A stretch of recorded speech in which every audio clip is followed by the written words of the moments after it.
What's going on, everybody? I want to welcome y'all back to another episode of King's Tales, the podcast series where we help you transform trauma into triumph. And on today, I got a very special guest joining me. He is a business owner, he's an educator, he is a whole lot of things, but I'm going to allow him the opportunity to introduce himself to y'all. Without further ado, Mr. Shawn Weir. Hey, what's going on, man? Appreciate you for having me, bro. Yeah, for sure, bro. First and foremost, but what's going on, everybody? My name is Shawn Weir. I am CEO of Good Vibez Only, founder of House of Vibes. Overall a mental health advocate and also a 7th and 8th grade educator. Yes, sir. Yes, sir. He's doing a whole lot of things, and lot. still, he's keeping a really level head, and he's really for not only educating people but also empowering people and helping to spread awareness about mental health, which I think is really important, especially in today's society. So, For sure. shout out to you. Appreciate that, bro. Of course. So, let's dive into it. Like, what served as the inspiration behind creating like GVO? So for first and foremost, I grew up dealing with depression. Okay. I didn't really know what it was. Mm-hmm. Until I checked into therapy. I believe it was my sophomore year at college. Wow. That was my first time actually going to therapy. As time progressed, I was at Dell State. Mm-hmm. Ended up being at an event called Love. Right. Well, the organization was called Love. And it was the first event that I've ever heard people speak about their mental health. Wow. Their mental health issues and so forth. And that following, I believe that was spring of 2016 or fall of 2016. I think it's spring 2016. Okay. And that following year, I got into SGA. Okay. Right. And if you know anything about SGA at Dell State, it's huge. It's huge, right? For sure. So with that platform, I wanted to implement a mental health day for the student body. I wanted to change the reading day that we have, which is already a day off. I wanted them to change the name from reading day to mental health day. And they denied it from happening. Not really too sure, what transpired to allow them to deny it. Yeah. But once they did that, I kind of viewed myself of not being necessarily denied. Mm-hmm. It's kind of redirected. Yeah. Because most times when you get what you want, you kind of just stop there.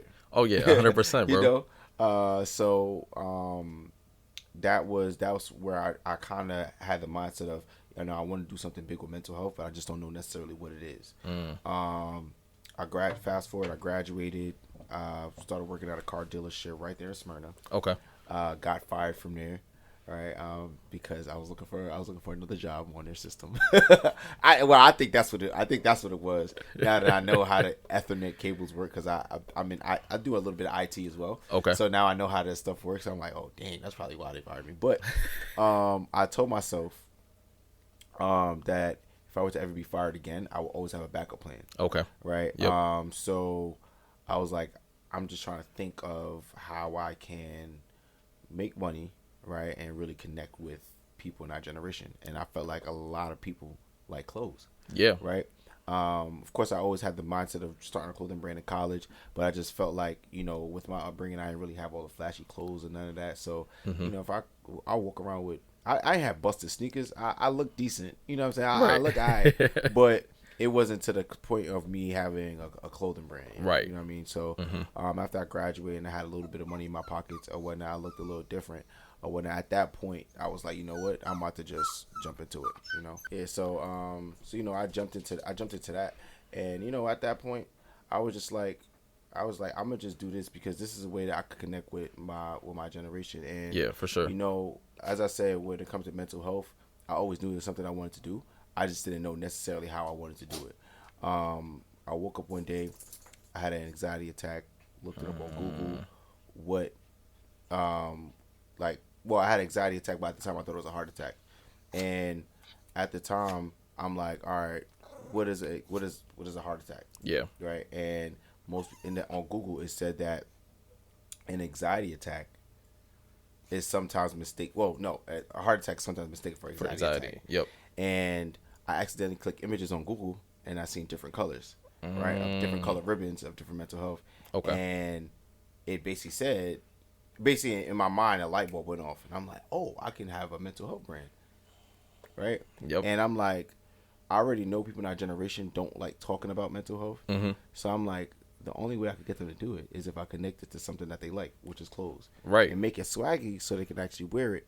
And then we can spark the conversation wrapped around mental health.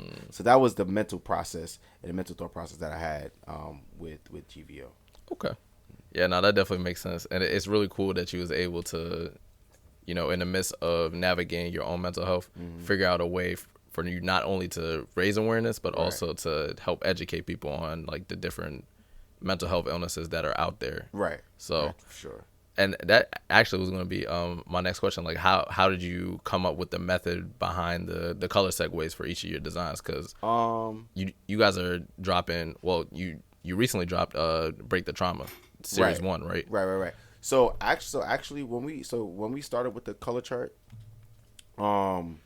it was amazing because a lot of people liked it.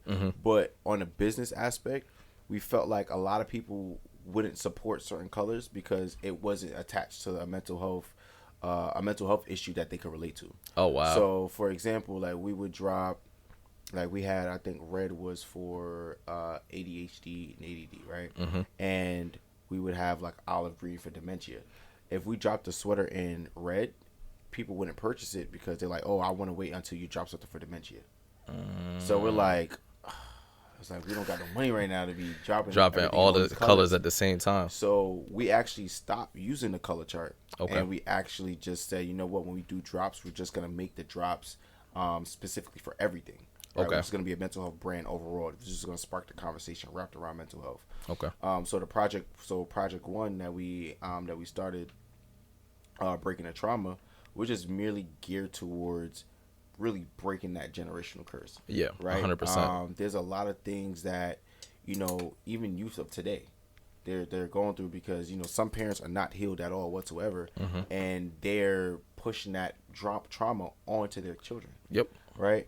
100%. And it's not everybody who's able to kind of like overcome that. It's not everybody who's able to actually think through like, yo, my parents are probably damaged right now. My parents are probably really dealing with something right now, and I have to be that person to actually get through it, ignore it, heal myself, so I don't keep passing this trauma on.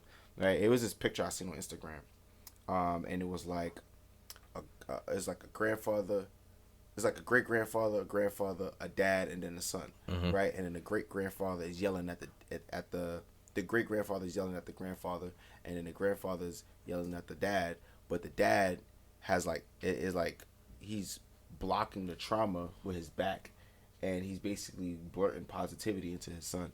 And it's little things like that where it channels your mind and lets you realize like, yo, people are really out here breaking generational curses. Oh yeah. But you still have some people out there who don't know how to break generational curses. Not at all. Because they don't even realize and understand what's really going on and what's taking place. Oh, absolutely, bro. Right. And I think that was like, you know, in my eyes, like we're some of the lucky few black men that not only get access to it, but get educated on what mental health is. Right. Because, you know, I got a similar story myself, like dealt with depression and anxiety really bad. And I didn't realize that it was an issue because, you know, it's not something that my parents really talked about. Like both my parents are from Kenya, so like culturally, right, bro, they're not. No one's talking about depression and anxiety. It's just like, you know, suck it up, deal with it, keep it pushing. But you know, I could definitely relate to that too because my entire household was from Jamaica.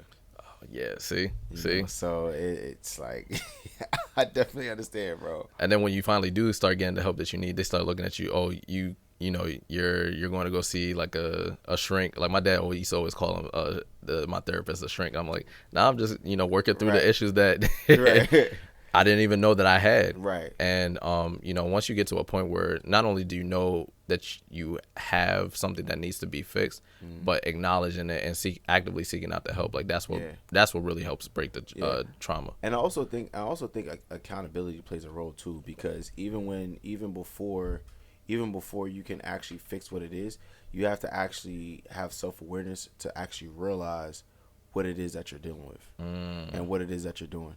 Because hurt people. Oh, yeah, 100%. You know, and I think that, you know, I've been hurt. I think that I've hurt people. And it takes a real person to admit that. Oh yeah. And to actually make the changes necessary. You know, like, but and I think about it as life. It happens. You can't harp over it. Yeah. You can only fix it. Right. You have to feel at certain things in order to know how to be better at it. Oh yeah. You know. So, yeah.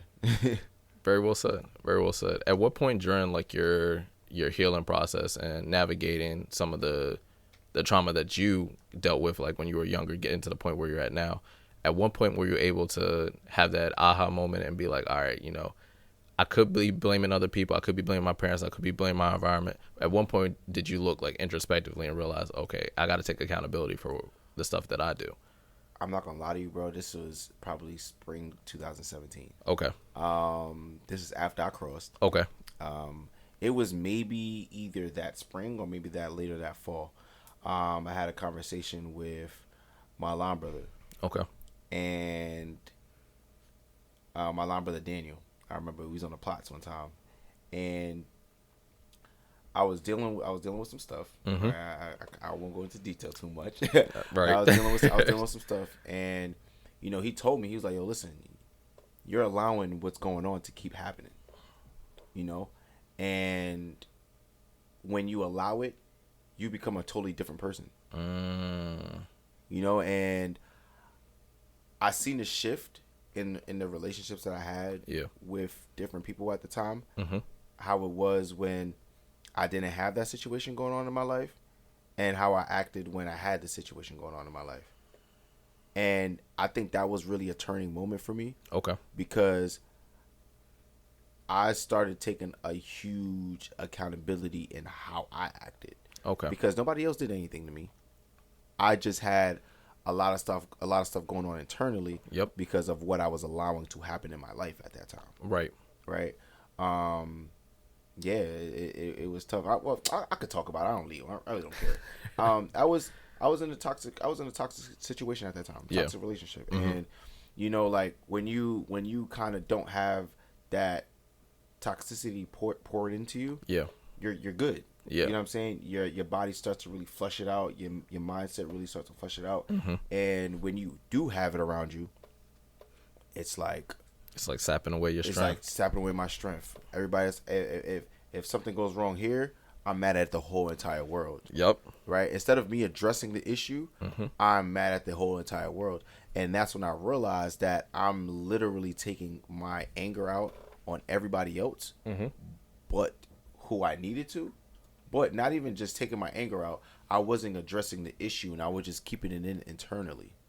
Right? Yep. Because when I'm dealing with my depression, right, when I was dealing with my anxiety at the time when I didn't really know I had anxiety or whatnot, I'm dealing with everything on my own. I'm communicating sometimes to my mom or whatnot, but internally I'm dealing with it by myself because I'm in Delaware. You know, right. I'm in college. Even when I was back in high school, you know, playing basketball and I was really dealing with a lot, I was keeping it to myself because some of the people that I was around, I really felt like I couldn't communicate what I was going on. You know, I didn't even know what you're doing. Right. So it was a lot, but I think at that point, I think that was the first time I actually had a real conversation with somebody I really called a friend, and they really told me about myself in a way that I can be very much receptive to it. Wow. You know, so yeah. Wow. I think that's the first time I actually spoke about that too. Wait, well, this is a safe space, so I definitely, you know, appreciate you opening up and sharing that because I guarantee you it'll help somebody that's tuning in right now. So facts for sure. That's dope. I hope so. So, you know, I guess not really jumping ship, but like jumping to back to the business. Like, what are some of the behind the scenes about not only being a black business owner, but also being a designer as well? Like, what are some of the challenges that you and your team face? Shoot. Being a black business owner, for one, it really depends because it's really a plethora of them. I can say off the top of my head, the number one thing is everybody looking for a discount. Oh yeah, bro. I think that's probably one of the biggest things, bro. Because and it's frustrating too, because when I look at people, especially people of our color, what they got on high end brands, bro, like Gucci, Louis, like. And it's like, did you get a discount on that? Did Absolutely they give you not. a discount code? No. And most of our stuff are literally maybe 200%, 150% less than what they're actually selling it for in retail. Mm-hmm. So when I'm looking at it, I'm like, yo, should I take this as disrespect, or do I take it as you want to support me but you don't have it right now? Yeah. But then it's like, when I look at you, it's like, you do have it, but I was like, I don't want a pocket watch. Right. You know what I'm yeah, saying? no, So, 100%. yeah, so it was like, it's the conflict of what you know and how you feel in the same token. As far as designs go, I would say, like, we kind of went through the phase of, wanting to drop a lot of stuff. Yeah. You know what I mean? And not really having the mindset of figuring out a product that's actually selling. You know? Even with that, realizing that maybe we don't need to necessarily market the product, but we need to market the business. There it is. Right? Because when you market the business, it brings higher value to the product that you're selling. Absolutely. Right? So that's kind of where I decided to start House of Vibes. Okay. Right? Which is my mental health community, where we're now transitioning into a nonprofit. Right? We spent a lot of time trying to figure out who our target audience is going to be. But before we even did that, we were hosting Mental Health Entrepreneurship Expo, where we basically gave light to black and urban entrepreneurs who are doing phenomenal things in their community. Some people didn't really necessarily know, like, how their business was helping the community, right? But I'm gonna just kind of give an example. Yeah. So one of our frat brothers, Marv, he has his clothing brand, Talk to Me About Money, right? And a way on a Google's form, how you would answer a question was, how has your business helped the community, right? Your business is about, talk to me about money. Yeah, right. Financial literacy. So now you start to realize, like, oh, okay, cool. So now the conversation's wrapped around money. How can we get more money? Yep. Right? Don't talk to me unless we're talking about money. Right. Right. It's financial literacy. So being able to have those type of businesses come in, then we have, like, beauty, right, cosmetic business come in, because when you look good, you feel good. 100%. You know what I'm saying? Mentally, you feel great. Yeah. Right. And then you have us, of course. Yeah. The mental health, of course. The conversation. It's just, what are you doing specifically? Then we have guest speakers. We have panelists. We have poets, right? That come in. Like this past summer, we had poets that came in. One of my 8th graders, she's a big time poet. She came and did a poem. One of our pro fighters, Zeta from Del State, she came. She did a poem, and it was dope. The energy in the room was just so pure. And the thought process behind House of Vibes was, how can we bring people together? Yep. And allow them to intertwine all of their energies at once, for them to realize, like, this is what Good Vibes Only is about, right? And at that point, that's when things started clicking. Like, this is what we need to do. Yep. Right? So House of Vibes is it, because when they want to represent House of Vibes, they're gonna represent GVO. Exactly. Because this is the merch that brings what we call it, the mental community, together. Right? So yeah. That's nice, and it's all interconnected. Yeah. And, like, if that's one thing that I love about it, people call it, like, trickle down economics. Like, if one business is thriving and another business is connected to it, like, that's the power of networking. Right. Like, Exactly. if everyone's interconnected together and someone's growing, the person that's growing is bringing along everyone with them. Right. So that's dope. Yeah, it's pretty dope, man. I'm enjoying the ride. I'm enjoying the journey, bro. For sure. And I'm sure, like, as you continue to make steps and grow, yourself, you're looking back at where you were, like, when you first started out, like, what, 3-4 years ago, right, to where you are now. Like, you can just look back and be like, dang, that's crazy. Yeah, and sometimes I'm really hard on myself. Like, trust me, I know. I'm really hard on myself, bro, because I'm like, yo, I want to be here. I want to be doing this. I want to be doing that. But sometimes I have to look back at my archive photos and look at what the brand will look like when we first started. And I'm like, I'm who I thought.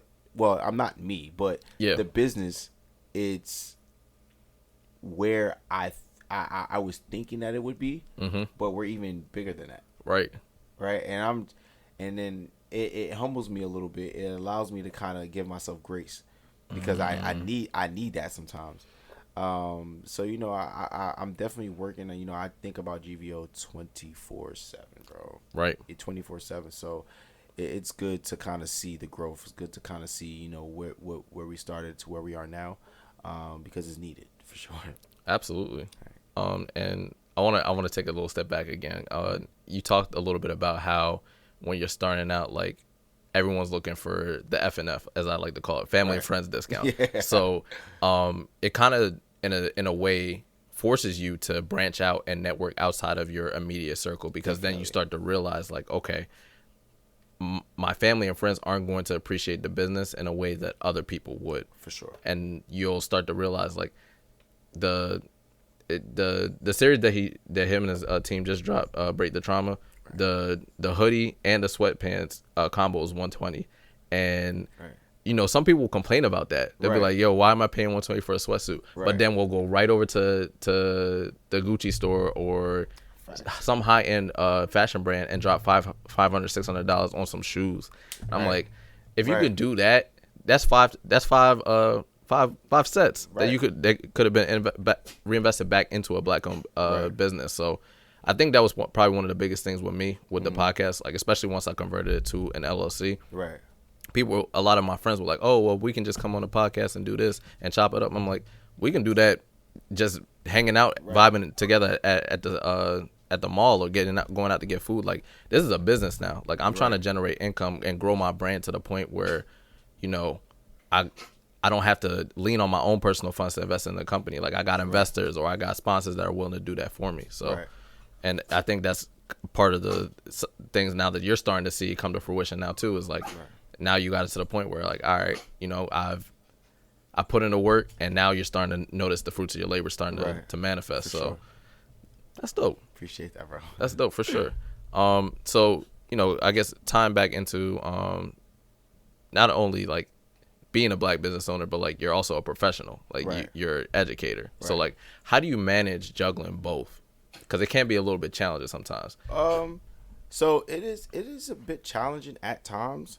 The one thing with education is, if you don't really necessarily like working with kids, you're gonna look at it like a job. Yeah. Oh yeah. And the thing with GVO, the thing with me being a mental health advocate is, most times when people remember you as a teacher, they don't remember you because you taught a lesson well. Yeah. Right. They remember you of the things that you taught them. Right. So a lot of times what I try to do with my students is really talk to them about real life stuff. Yeah. For sure. You good over there? Right. So I try to talk to them about real life stuff. Yeah. And I take certain moments as teaching moments. Like if they do something wrong, I take those as teaching moments. Sometimes they feel like, all right, well, Mr. Weir is picking on me, but all in all, you have to really give them that perspective. You have to really give them that understanding of what's really taking place. Oh, yeah. So what I try to do is, outside of that, what I try to do is, even with like grading like, classwork and homework and stuff like that, I try to create a system, just like with my business. Yep. Right. I create a system with that. I don't have like meetings every week with the team. I have meetings when we need to have meetings. Okay. Right. So it's not like, all right, cool, let's meet Wednesday. Let's meet every single Wednesday or whatnot. It's like, I can do that. Yeah. But it's like, is it really going to be effective? Am I going to burn my people out? Because believe it or not, like, shout out to my team. Nobody gets paid. I don't get paid. Right. And everybody's just doing it out of the love for wanting the world to be better. Right. Yeah. So it's like, I'm not gonna require you to meet with me every single week. Yeah. When I know that you still have a life of your own. Yeah. Right? 100%. And so, all in all, I check in with them. Yo, how y'all doing? Let's meet this week. Sometimes they hit me up like, yo, when we meet again? You know what I'm saying? And that just lets me know like they really locked in for real. Yeah, and it brings joy to me, because you need those people around you. Oh yeah. You know what I'm saying? Because you'll have those people around who just might be around just for the limelight, who might just be around just for the recognition, you know, and not necessarily doing much. Yeah. You know, but at the end of the day, like I say, you'll find your tribe as you grow with business or whatnot. You start to realize much more things, and a lot more things start to come to light. And once you find your tribe, it feels good. You know, so yeah, man, that's how I maneuver everything. You find the right people to work with. You create systems, and you got trial and error. Yep. And Oh yeah. You figure out what works for you. So that's all in all how I juggle everything.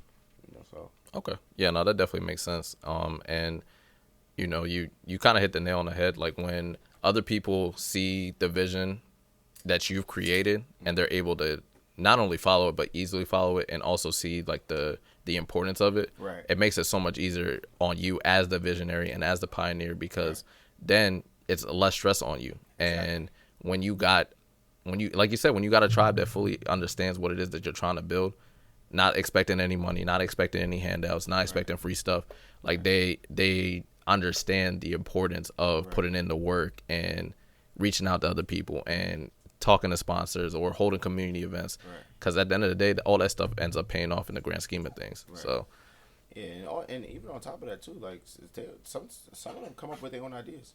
wow.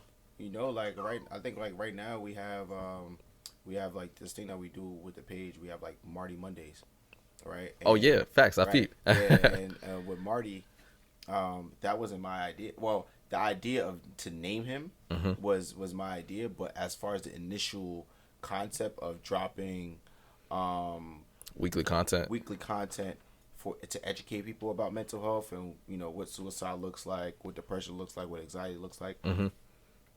That wasn't me. I didn't come up with that concept. The team did. Wow. You know, so it's like just to kind of be around people who take initiative to do certain things.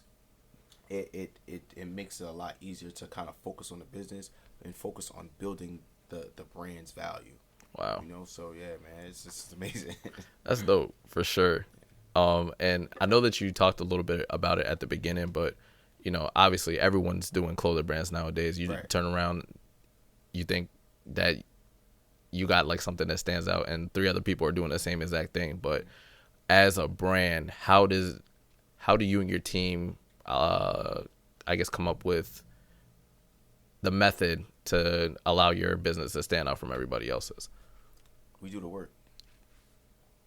I think that's really what it is. Like, we honestly do the work. Like, we don't say, yo, we a mental health brand and don't do nothing for mental health. Yeah, right. We don't say we a mental health brand and just slap mental health things on our clothes and just say, yo, you know what I'm saying? We don't do any of it. Right. Like that. We actually go out into the communities and do things. Yep. Right. Like even now, I forgot the name of the company, but I've just followed them on. I followed them on. I think it's on the House of Oz page. Let me actually go take a look at it. But it's a company where they do like mental health walks and stuff like that. Oh, AFSP. They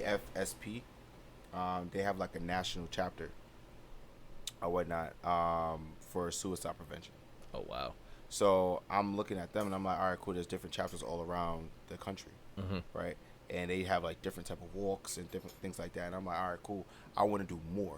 Yeah, I got House of Vibez where we're actually having events and we're speaking about mental health and doing all these things, but like, and we're actually giving back, donating or whatnot. But what else can we do? Right. Right. How like there's always more. There's always more that we can do. I don't. Yeah, you purchased my clothes. I'm happy, but we still got a billion other people out there. Oh yeah, for real. You're one out of the billion. Cool. We got you. That's perfectly fine. Let's figure out who else is out there that we could really impact. Right? And that's really our goal, man. That's really what it is.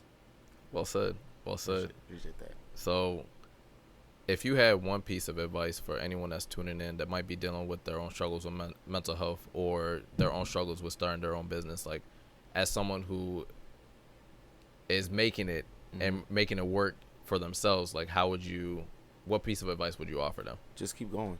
And as far as like, as far as keep going with business wise. Yeah. I think that when I look at people who have their business right now, whether it's a coaching business, whether it's a clothing brand, whether it's a podcast, anything, Yeah. they put years in, right? Yeah, for sure. I look at like Milano Di Rouge. Her brand and pop off to like maybe year 7, year 8. For real. Right? I look at Tier NYC, right? Their brand didn't really pop off to like year 6. I was following them when they maybe had about 4,000 followers, 4 or 5,000 followers. Wow. They have over maybe 50K followers right now. Wow. Right? And I realize that things take time. Mm-hmm. Oh, yeah. They take time. So, like, don't ever be hard on yourself. Don't ever, look at where somebody else is. You have to look at the work that they put in. That's really what it is. And, for those out there who are dealing with mental health struggles, who feel like they're left alone, just communicate. Oh, yeah. I promise you communicate, you're gonna feel a lot better. And that's why we gear the brand towards having that conversation. Because a lot of people don't realize, like, all of that internal buildup that you got, that's just pent up energy. Oh, yeah. When you let it out, and you can have a conversation, you can start crying. You didn't know that you was gonna cry over that conversation because you didn't realize the feelings that you were keeping inside your body. Right. So when you release that trauma, you break that trauma, and you're actually self-aware now of what's going on inside you, it allows you to now become better. That's the first step of healing, having that conversation. We're not pushing you to go to therapy. We're not pushing you to do anything like that, right? We're just pushing you to have a conversation and for you to realize and for you to come to terms with what it is that you need to do to become better. That's dope. Appreciate that, bro. Well, it's been fun. Honestly, like, I really do appreciate you taking the time out your schedule to come out here, shoot this episode. Sure. Continue to keep pushing, continue to keep striving and thriving for bigger and better things, because at the end of the day, this is something that's needed. Like, right. September is Suicide Awareness Month. I didn't even know it. Like, I was scrolling through Instagram the other day and something popped up. I'm like, dang, that's crazy. Right. Like, the podcast that's centered around mental health and the clothing brand that's centered around mental health. Yes, sir. It's a nice little collab to help spread awareness that, you're not in this alone. And once we realize that we have a community behind us and that we're not the only ones that are dealing with depression or anxiety or suicide ideation, like, we can band together and draw on each other's testimonies and get to where we need to be as a society, especially as Black men. Right. So, for sure. Thank you so much for coming on. Yeah, I appreciate you, bro. With this dialogue. Want to thank y'all for tuning in. This has been King's Tales. See y'all on next month's episode. Let's do it.